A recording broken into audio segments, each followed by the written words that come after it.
I'm gonna give y'all my impressions of the new Batman versus Superman movie. I had just seen it, and I have to say that I don't really agree with all the hate that the movie is getting. I mean, personally, I enjoyed it. It was fucking fantastic to me. I mean, you know what I'm saying, as a diehard comic book nerd for well over 20 years, this is something I was very excited to see, and I had to see it no matter what. As soon as they announced it, I had already decided that this was gonna be something I go and see and go to the movies and enjoy. I knew it was gonna be good. I just didn't know it was gonna be as good as I thought it was gonna be. At the same time, is it perfect? No. And I'm going ahead and go ahead and break it down to you right now. But first, I like to also congratulate Batman vs Superman because it turns out that it done made $424 million in the opening weekend. It's kind of the biggest opening for any comic book movie in history. You know what I'm saying? It's up there with Star Wars and Jurassic World and the last Harry Potter movie. It's incredible. And frankly, I don't get what all the hate is about. It's a pretty good movie. It's not a 10 out of 10, but I'm going ahead and break down some of the stuff I enjoyed. As soon as the movie opens up, you see the Batman origin story. Oh, first of all, let me go ahead and just say this before I go on the roll here. Let me go ahead and just say this. Spoiler alert, because I'm finna spoil the fuck out this movie. Because I got to, because that's the only way to talk about it. The only way to talk about Batman vs. Superman is to spoil it. You can't cut corners. You can't say it's a no spoilers review. You got to spoil it. So if you haven't seen this movie, I suggest you go ahead and go get you a ticket or, get it from the plug. I don't suggest that. I suggest going to a movie theater, sitting down, and watching it. That's the best way to enjoy this. You cannot bootleg this. You cannot get the camera version on somebody's iPhone. You can't hit up Pirate Bay. You got to go see this in a theater with the Dolby Atmos sound system, with the biggest screen you can find, IMAX, whatever. You got to watch it in 3D. Go ahead. I didn't watch it in 3D. I watched it standard, and it was still good. I still enjoyed it. But let me go ahead and break some of the good stuff that I enjoyed down. And first of all, to understand this movie, you got to understand two books. You got to understand Dark Knight Returns, the Frank Miller book from the 80s. You got to read that, or at least have knowledge of it, to catch some of the visual clues that is in the movie. And another one you have to have an understanding of is, of course, Death of Superman. A lot of people, again, this is very spoilery. Death of Superman. Superman dies at the end, but I'm gonna get to that. First of all, when the movie starts off, you get the origin story of Bruce Wayne. Something you really didn't need, but it comes straight out of Dark Knight Returns, the Frank Miller book. It comes straight out of there, almost 1-to-1, from when the gun goes off and you see Martha Wayne's pearls drop to the sewer, to all that. All that is from Dark Knight Returns. So if you haven't read that, go ahead and read that too. You can read that while you're waiting for the movie to start. I don't know how. I guess you can get it on your phone while the trailers is rolling, because it ain't no new trailers in it. Every trailer that came before the movie, at least in my theater, was trailers I already seen, except for some Civil War movie with Matthew McConaughey. But more on that later. After you get the opening credits with the Bruce Wayne Batman origin story, what you get is the ending of Man of Steel. If you haven't seen Man of Steel, go ahead and watch that. And I'm gonna tell you right now, Man of Steel is boring as fuck. It's long and boring. But the end battle between Superman and General Zod is the most important part to lead into this movie, because the movie, when it starts off after the opening credits, is the battle scene between Superman and General Zod, told from the perspective of Bruce Wayne. You know, he comes in this helicopter, he drops down, he get in the car and roll through the city, you know, trying to see about his people in his building, you know, as it's in the middle of getting destroyed by the battle between Superman and Zod. You know, shit just going all sorts of crazy. You know, just straight up disaster porn in this portion of the film. You know, you see buildings getting destroyed and all that stuff. You know, the people at the Wayne Financial office is, you know, they praying, they calling their loved ones because they know they finna die. You know, Superman and Zod slams right into the fucking building. You know, they fire beams, the heat beams from their eyes just destroys everything in that motherfucker. And then you see Bruce Wayne getting out, running to the scene, and he saves one of his employees who was trapped under a steel beam. Now this dude, I forget his name, but he comes in very later in the movie as the very important plot point. So, you know, put a pin in that to, you know, get a full understanding of what role he will play later. You know, remember that he get his legs pretty much fucked up from steel beam as a result of the Superman General Zod fight. And then as soon as, you know, Bruce Wayne and a couple other people help him out of that situation, Bruce Wayne see a little girl that's about to get crushed by a piece of a building, and he runs to save her. And that's the first scene of what I like to call, ooh, they did that in the trailer. That's the scene from the trailer. That's the scene from the trailer. The whole movie is pretty much, that's the scene from the trailer. Most of the good parts of the movie came out through the trailers. You know, you're going to see everything you see in the trailer happens exactly how it happens in the movie with almost the same context. You know, you get a little bit more context of why Bruce Wayne is hugging the little girl looking up into the sky. You know, because as soon as he looks up in the sky, the trailer shows Superman just standing there in a God figure, but that don't happen. What happens is Superman and Zod are continuously fighting, destroying the city. And you get an understanding of why Bruce Wayne has such animosity towards Superman. The fact that just a battle of that caliber can cause so much carnage and death, and they don't shy away from it. You know, I remember being a little kid and watching like Power Rangers, you know, and seeing Megazords getting slammed into the buildings, and always thinking, you know, aren't there people in those buildings that are currently being crushed by a Megazord? So yes, the Superman and General Zod fight, you know, killed thousands of people. And that's one of the things that I think is one of the bad things about the movie, the fact that, you know, that don't really get addressed in the terms, it gets talked about, it gets addressed, but it's more like, you know, Superman has, you know, no remorse for the consequences of his actions. And I think that's part of what motivates Bruce Wayne to pick up the cowl and the cape and get back to work. Because then the movie fast forward 18 months later, and yes, you got Batman back in the flesh. And very similar to the Dark Knight Returns comic. You know, in the comic, you know, Batman he dons the cowl and cape again, you know, because, you know, he's trying to save the new Robin, but, you know, there's no Robin. And anyway, we go back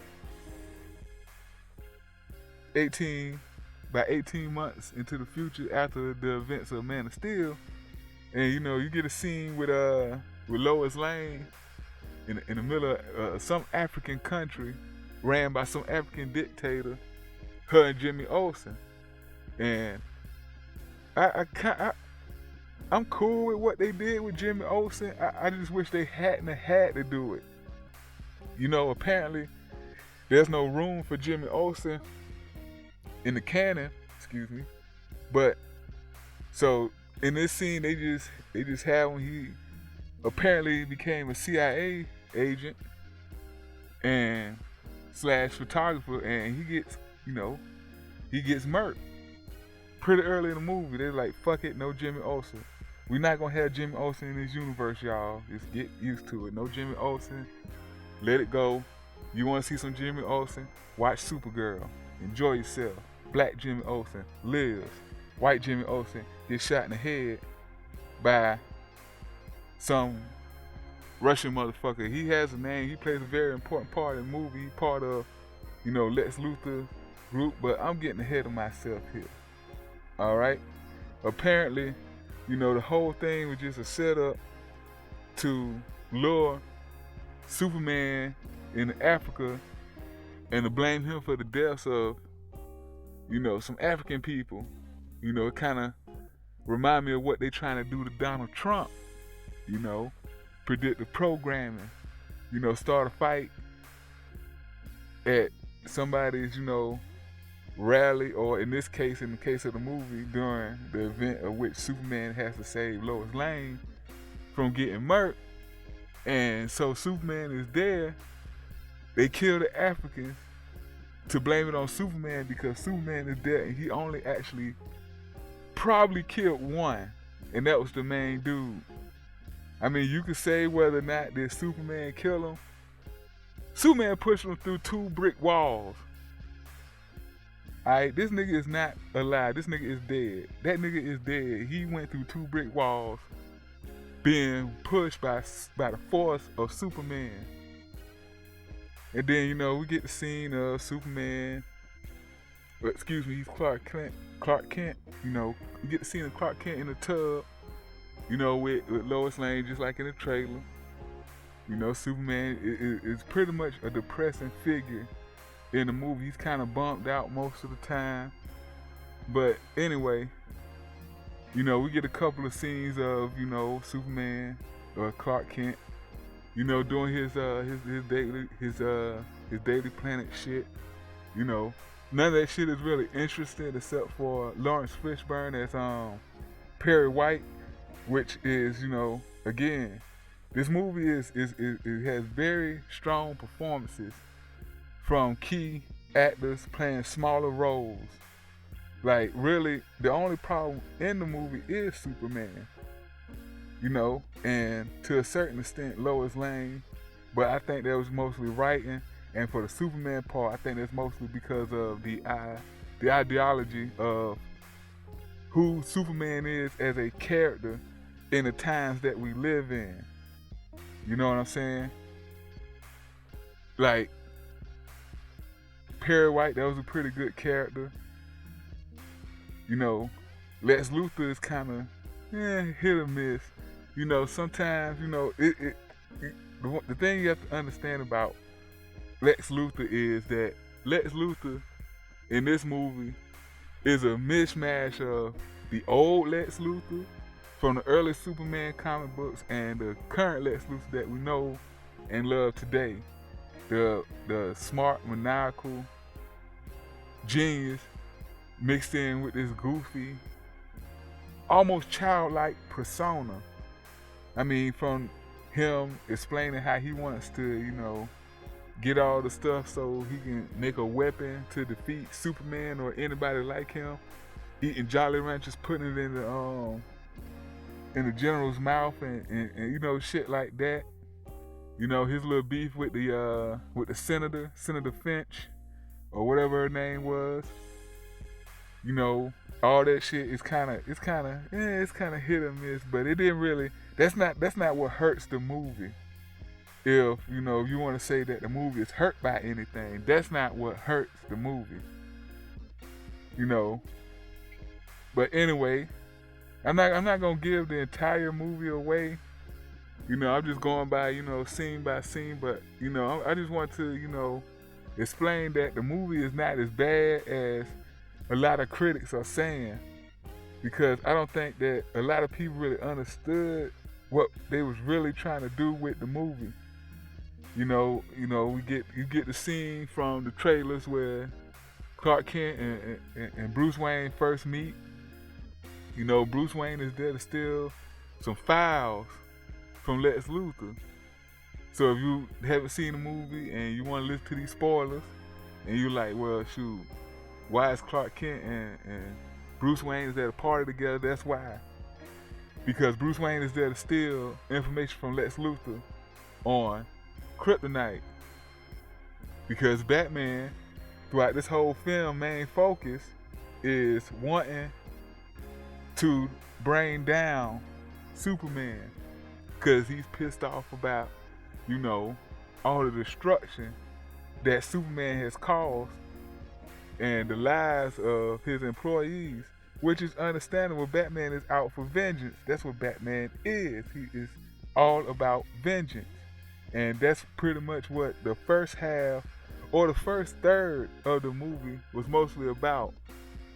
Batman learning how to avenge his people. Superman learning how to deal with the reality of people, understanding the reality of him existing.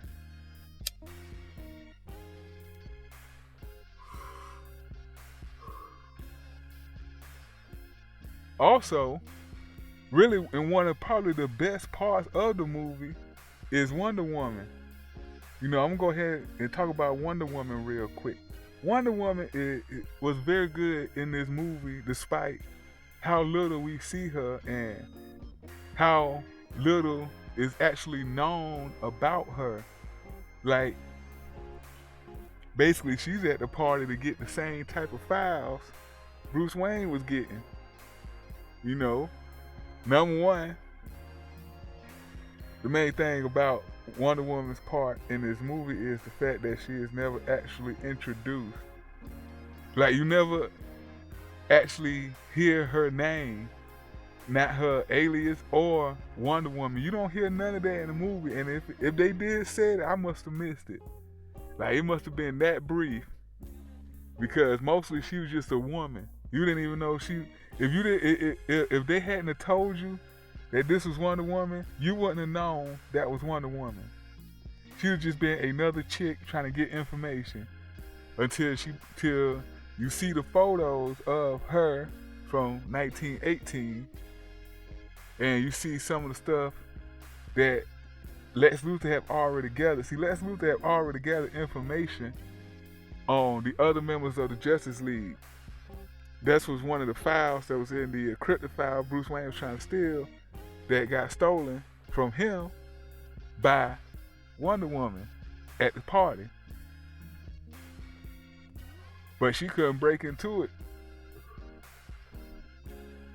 because she don't know shit about computers, apparently. But the important thing to know is that, she went through the files, and we get our first glimpses of the Flash, and once I saw that, I was like, oh God, please don't let that be Barry Allen. Why does that have to be? Why can't they be Wally West or Bart Allen? Why they gotta be Barry? This nigga got a ponytail. This nigga like he lived in Seattle during the early 90s. This nigga like he in a grunge band, But I'm being optimistic. I'm sorry. I'm just used to Grant Gustin. I'm used to the Flash TV show now. That is a definitive Flash. Fuck the movie talking about. You get to see Cyborg, kind of, where you see a video of his father, Silas Stone, working on, Victor Stone, his son, and this nigga looking like RoboCop. Where only thing of him is his upper half. You don't see all that shit gone, and then you see a mother box. In case you didn't know what that was a mother box, from Darkseid and Apocalypse and all that. More on that later. You see Aquaman, and Aquaman was just straight beasting. I mean, he was beasting for the 30, not even 30 seconds, for the 5 seconds he was in the movie. He was a beast in the movie. Shout out to Aquaman. Can't wait for that movie to start. Cause you see him do some tight shit briefly, and by briefly I mean very briefly. Like, if you Sneeze, you'd have missed it, type of shit. But you know that's cool. Like the movie is really three things. The movie is Dark Knight Returns, Death of Superman, set up for the next movie. That's it. That is Batman vs Superman in a nutshell. Because later on in the movie, you know, you get Doomsday. You know, he's pretty much created almost the same way as he is in the comic books. You know, almost one for one, with a little bit of his origin story, of Doomsday origin story, mixed in with the origin story of Superboy and the origin story of Bizarro. They kind of just mishmashed all three of them in together. You know, initially when you seen the trailer in which they introduced Doomsday, you know, Doomsday is still an ugly motherfucker. All right, he's still an ugly ass character in the movie, but they did him right. And by right, I mean his powers, all that shit, tight. The battle between Superman, Batman was probably one of the best fights. The movie has good fights in it. If you like to see fight scenes and you was worried that Ben Affleck couldn't deliver a good, decent fight scene, throw that shit out the window. Ben Affleck did that shit. Every fight that he was in as Batman was awesome. The way Batman took down Superman was just spectacular. You know what I'm saying? He really chomped out Superman. You know what I'm saying? He hit that nigga with that kryptonite gas. You know, made him weak, just started pound caking his ass. I'm like, I was in the movie theater just about to lose my shit. I was like, ooh, shit. This is shit they should have shown. I'm glad they did. You had to be surprised. But the fight was almost, you're going to hear me say this a lot, it's almost 1-to-1 to Dark Knight Returns. You know, you see the iconic picture of Batman putting a boot to the chin of Superman. Yeah, that's pretty much how it was. The only difference is that Superman ain't old. And Batman ain't as old as he was in the comic book. But the same with the armor and all that shit was pretty much 1-to-1. It was a fantastic fight. Superman almost got murked. If it wasn't for Lois Lane. Lois Lane had to jump in and stop Batman. And I mean, if that hadn't happened, that would have been the death of Superman. But almost immediately after the fight came the Doomsday fight. And Doomsday fight was just spectacular in my opinion. Could it have been better? Yes. Could it have been worse? Yes. And I'm glad that it wasn't worse. I'm glad that it was fire. You know what I'm saying? Then, you know, Wonder Woman come out of nowhere because they have no context for her. She just there. Right? You see shit starting to pop off and you see her and she like, gotta get off the plane. Don't actually show her getting off the plane. The plane's still in air. Don't show her opening the door and falling out. Maybe that's in the deleted scenes or in the R-rated cut. And speaking of that, watching this movie, I don't see where would it be R-rated, you know, unless they show the people actually getting shot in the head.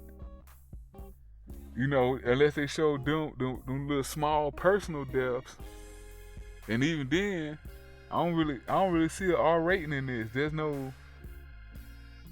There'll be really no need for it. But if that's what they're gonna do, cool. It's like 30 more minutes. I'm trying to figure out what did they cut. Hopefully it's that scene of Wonder Woman transitioning from being on a plane to being on the battlefield. And once she hit the battlefield, OMG. Feminists will be proud. They did Wonder Woman fight scenes good. Wonder Woman was slicing the fuck out of Doomsday. She was really the one fighting Doomsday mostly. Because Superman got gotten weakened. Lois Lane tried to retrieve the kryptonite spear that Batman made. And she almost drowned. Superman had to go save her. And then he almost drowned because he had to go get the spear. reminiscent of the scene in the Superman movie, from back in the day when he had that kryptonite chain around his neck. It's pretty much sort of like that. But anyway, of course, Doomsday and Superman had delivered each other's final blows. Again, Wonder Woman doing a spectacular job and fucking up Doomsday. She done cut his arm off. She just slicing him out on the leg. You get the sense of how tight Wonder Woman is in this movie. And like what a lot of critics say, that the movie is making you have hype for both the new Batman trilogy with Ben Affleck and the Wonder Woman movie. Like, the movie was just building up hype for other movies. Am I hyped for Man of Steel 2? Fuck no. No, I am not. But I am hyped for Justice League. I am hyped for the Batman trilogies, and I am also hyped as fuck for Wonder Woman. I will go and see Wonder Woman in the theaters. I want to see that. It ain't no male chauvinist thing. I'm glad they doing a Wonder Woman movie. They should have been did a Wonder Woman movie. It should have been her third, fourth reboot by now. She one of the top 3. They the Holy Trinity. And when they showed them on screen together, I almost busted a nut. It was so fucking amazing. So, like I said, you get Death of Superman. Superman died. They had this whole scene of them burying him, I guess twice. One for the public, one for the fam. They had to bury Superman and Clark Kent. And then, at the end of the movie, you see, the dirt rising up.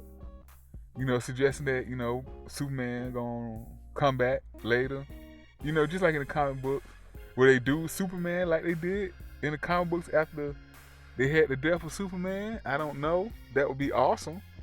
That'd be something new, something fresh. And,